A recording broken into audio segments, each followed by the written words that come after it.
We want to speak now about the role of the starseed within this planetary response, because many of you feel overwhelmed by the scale of what you are witnessing.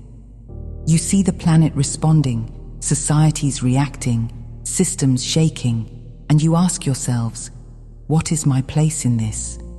And some of you feel pressure to explain everything, to interpret everything, to warn everyone, to prepare everyone. We wish to gently redirect you, because your most powerful contribution in this phase is not commentary, it is coherence.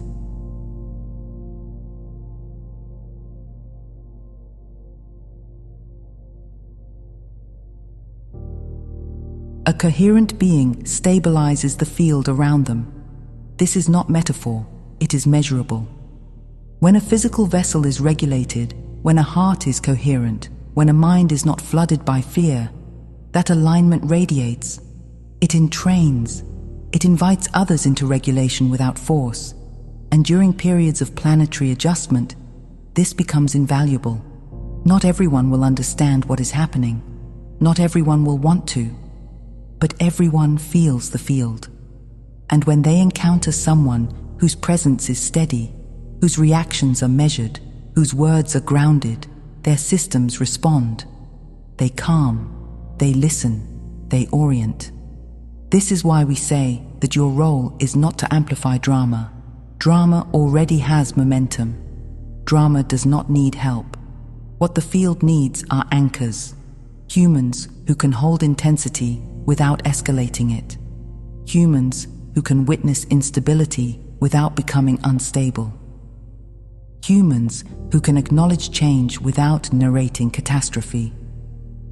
This is a form of service that is rarely celebrated in your culture because it is quiet, but it is one of the most potent forms of leadership available now.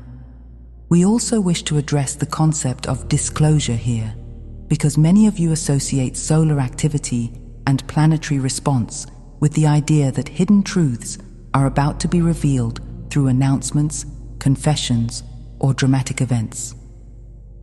While information disclosure is part of your collective evolution, it is not the primary mechanism of awakening. The primary mechanism is perception readiness. Truth cannot land where perception is rigid. Truth cannot integrate where the physical vessel is overwhelmed. And so the field prepares perception first, by increasing sensitivity, by sharpening intuition, by reducing tolerance for misalignment. Solar activity assists with this preparation because it stimulates the physical vessel and the heart field simultaneously. It brings buried emotions to the surface. It disrupts autopilot behavior. It invites presence. This is why some of you feel as though you cannot go back to sleep, even if you try. The environment no longer supports deep denial. It supports awareness. And awareness spreads not through arguments, but through resonance. Now, we will speak about fear-based interpretations because they proliferate quickly during these times. When the sky becomes active, some interpret it as a sign of doom. When the earth responds, some interpret it as punishment. These interpretations are understandable within a culture that has long been taught to fear nature rather than cooperate with it. But fear-based interpretations actually increase suffering because they activate survival responses in the physical vessel that reduce discernment. When fear rises, nuance disappears. Everything becomes threat. Everything becomes urgent. Everything becomes polarized.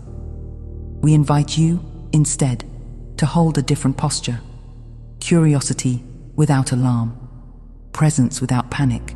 Respect without submission. The earth is not collapsing beneath you. The earth is reorganizing. And reorganization is inherently uncomfortable because it involves change. But discomfort is not the same as danger. Pain is not the same as harm. Many of the sensations you feel, both personally and collectively, are the sensations of movement after long stagnation.